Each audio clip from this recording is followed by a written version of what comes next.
uh, having a thought around creativity and competence, and what is sort of the origin of these two phenomenon, and what allows some people to be a lot more creative, not just in terms of expression as art, but creatively solving problems, dissecting ideas, etc., and hence be a lot more competent. And while doing this, right, so I came across this very interesting article.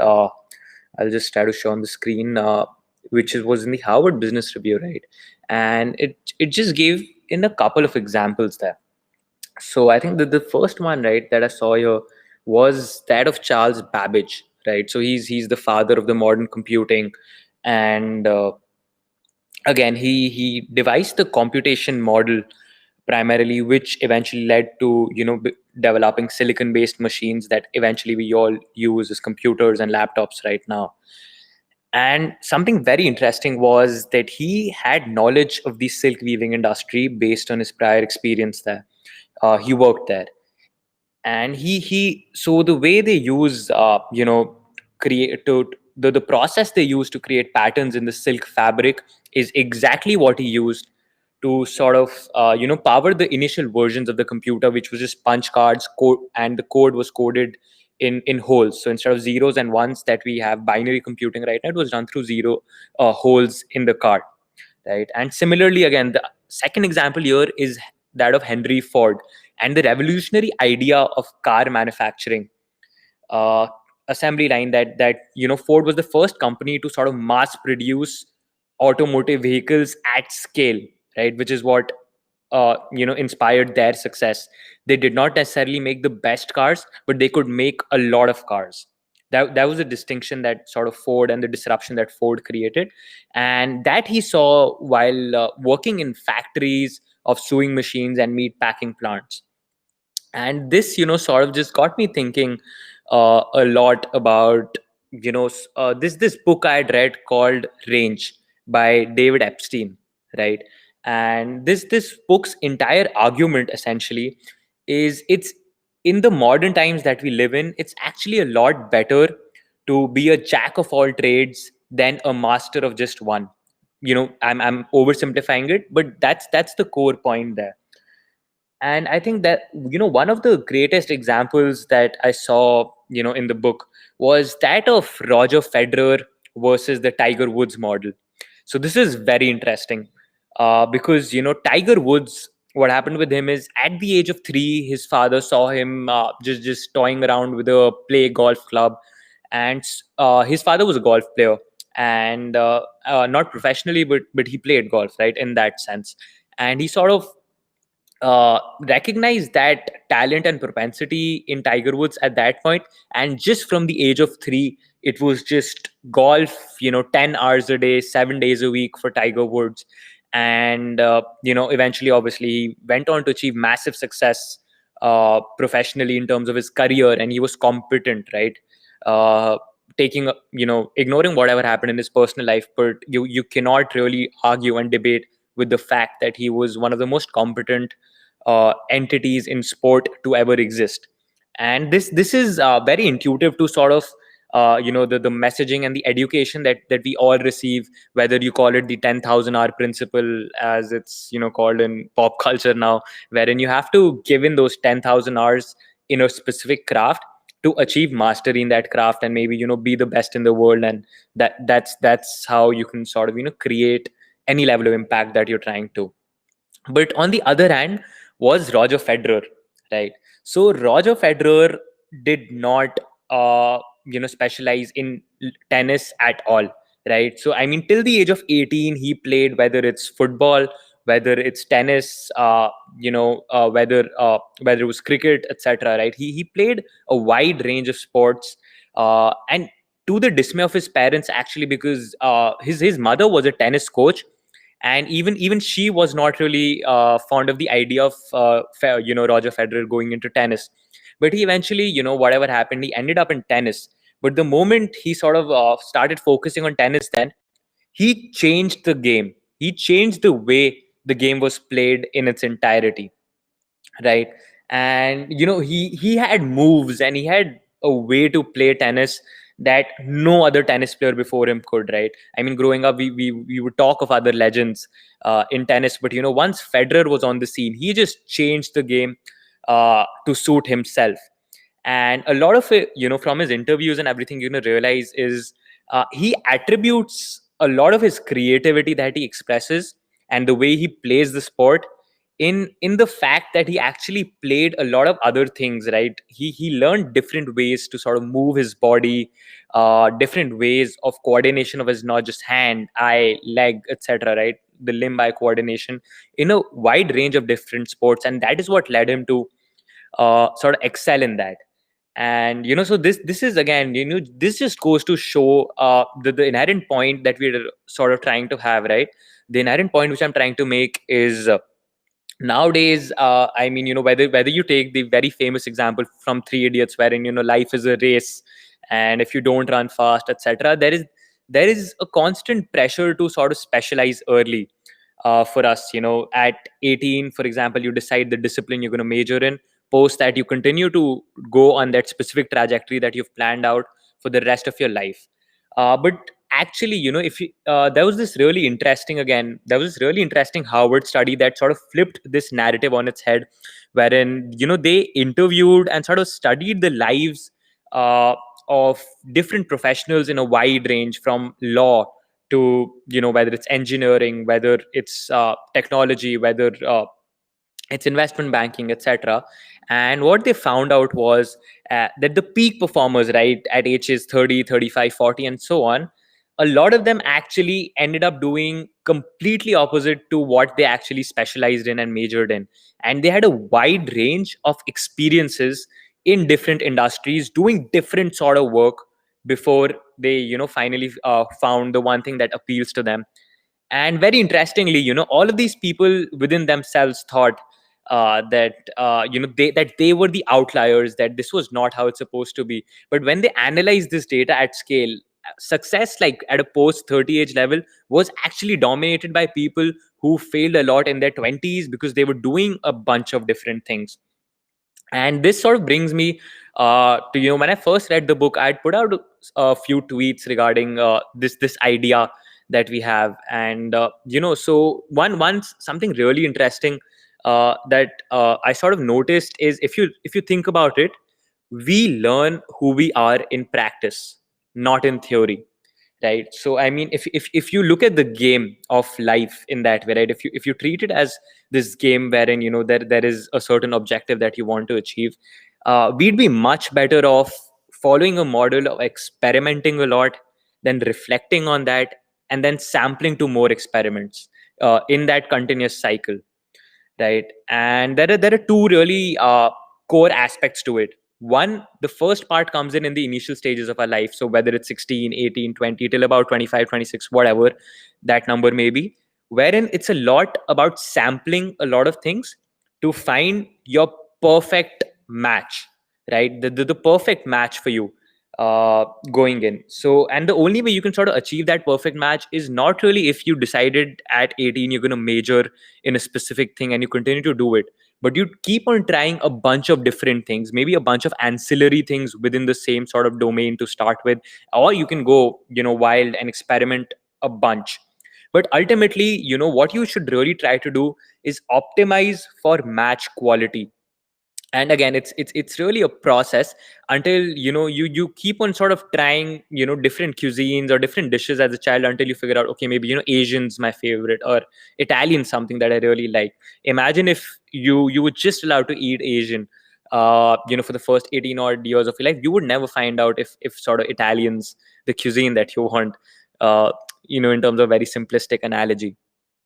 And once you find that perfect match, the second thing that sort of happens is the competence in the thing that you're doing is actually also counterintuitively directly proportional to the amount of things you've done before that, and the diversity in things you've done before that. And this brings me to my point, what was the origin of creativity and competence? And our brain is wired to think in analogies, right? Analogous thinking primarily. And what tends to happen is, the kind of training and exposure to different kinds of problems that we give it, it sort of applies concepts from these different problems and these different domains to now a specific problem that you're solving. Right. So, for example, you talking about ideologies for a second, right? For example, you look at the problem of, let's say, wealth disparity, right? Now, if let's say you were a Marxist and Marxist only, and that's been the ideology your entire life, and this is also a problem with leaning too hard into a specific political ideology and then, constructing your identity and your life around that one ideology. But let's say you're a Marxist and you look at the wealth disparity problem. Uh, your instant sort of reaction would be, yes, it's the biggest problem of, that Marx was sort of trying to get at. And you may think of the 10 aspects of a problem, but you may only apply the lens of Karl Marx onto that problem. And historically we have seen that that has still not solved the problem of wealth disparity. Versus what you can do is experiment and think a lot more, let's say, about Marxism, but at the same time, let's say something, other models, right? Whether it's capitalism, right? Or even more social models, not purely economic, whether it's communism, or the same thing. You go from, let's say, a political governance perspective of democracy versus a monarchy, and you apply these different lenses to a problem, and maybe you'll realize that, okay, Karl Marx was right in 7 of the ways that he thought about this problem, but these 3 aspects, right, they're better solved from a capitalistic perspective. The problem of, for example, what will motivate the individual can be solved from a capitalistic perspective. So that's just one example of how you can apply different lenses to solving a specific problem, and that is the origin of creativity. Ultimately, I mean, they say there is no original thought per se. It's just a permutation and combination of all of the different things that you've read, consumed, environment, and how you intrinsically in your brain wire them together, and that's what leads to any amount of creativity, right?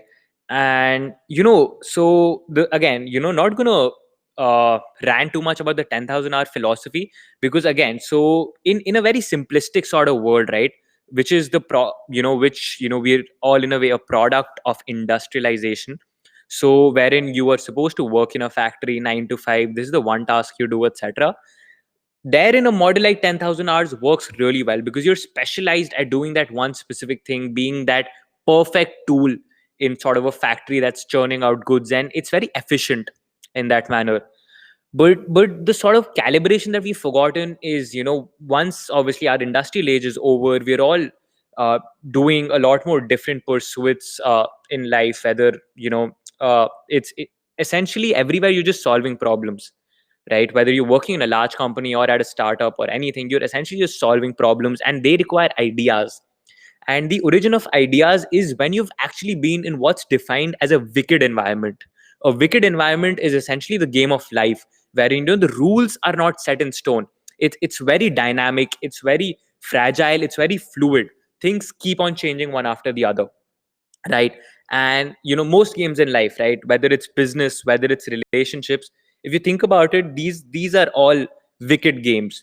And here is when developing a mental model that is reliant on first principle thinking, right? Not just procedural knowledge to do one specific thing, right? But whereas you can combine these patterns in different problem solving techniques, that's where competence arises from. Essentially, I also feel this is partly similar to what Rancho was trying to say in The Three Idiots, where he talked about excellence, right? And you should chase excellence. In that, what he really said is just pursue your genuine curiosity. Because here's another thing, right? What I am curious about in my life, and the problems I want to solve, and what I'm passionate about, quote unquote, is very different when I'm 14 versus when I'm 20 versus potentially when I'll be 30, right? These will all be very, very different, and they do not really have to align. I mean, as a 12-year-old, I possibly wanted to be a cricketer, right? But pretty soon I realized that I nor do I have the physical capacity, nor do I have sort of the love of the sport that's required and the dedication that'll be required to excel at that level. So somewhere around 18, maybe I got a little more passionate about technology, right? Maybe 2 years down the line, I get a lot more passionate about finance for the sake of argument, right? And what really happens is, you often do not pursue your genuine curiosity because you're looking for a specific outcome out of these, versus just doing it for the love of the craft. And pursuing your genuine curiosity, again, is actually what has allowed most of the people to solve the most complex and dynamic problems in the real world, right, with the real world constraints, which is again a wicked environment within itself. So I think something really interesting is, this thing about pattern data that I've seen, right? So if there was this study that was conducted by, I think it was at Princeton, wherein they analyzed the patent data and the patent filings for the past 50 years in a wide range of domains, mostly related to technology. And what they saw was two key trends. Number one, so I mean the long shot and the moonshot inventions, right? I mean the best of the best, right? Like winning the Nobel prizes, etc. They were actually done by scientists and or engineers who had experiences apart from just being involved in science or being involved in engineering, right? Some of them were swimmers, gardeners, etc. They just had like a genuine curiosity about other things in life versus just being razor sharp.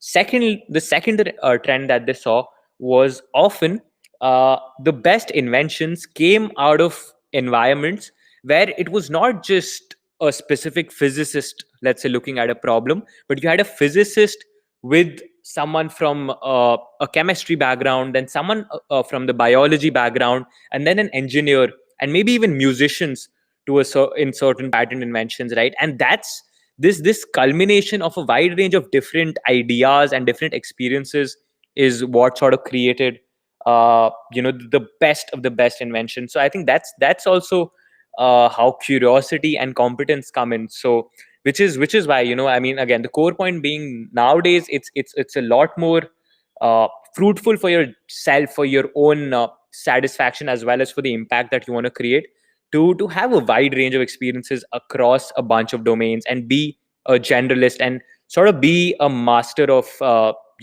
not just one trade. Again, I don't want to go too hard on the jack of all trades, master of none sort of philosophy, is also because if you think about it, right, the best generalists are often better than the average specialist, right, at doing any specific thing. What that means to say is, even when you're generalizing, eventually you'll get so good at those one or two specific things that because of your generalized experience, you'll actually be better at solving those problems in even in a niche domain than someone who's just specialized in that domain all of their lives, right? So this is, again, a very counterintuitive thought. And just to sum this up, I think Naval Ravikant, again, one of personal sort of idols of mine. He's the founder of AngelList, and I mean he's just a force in Silicon Valley. He summed it up best when he said, we're humans, and specialization is for insects, right? I mean, insects should be the ones specializing at a specific task, right? Not humans. And we are intrinsically wired to get exposed to a bunch of different experiences, learn from them, and build those connections in our head, and then use that to solve problems. So I think that is why I think in today's world, if I had to give in my 2 cents, it's a lot more about generalization, and it pays off to generalize and get those wide range of experiences rather than specializing.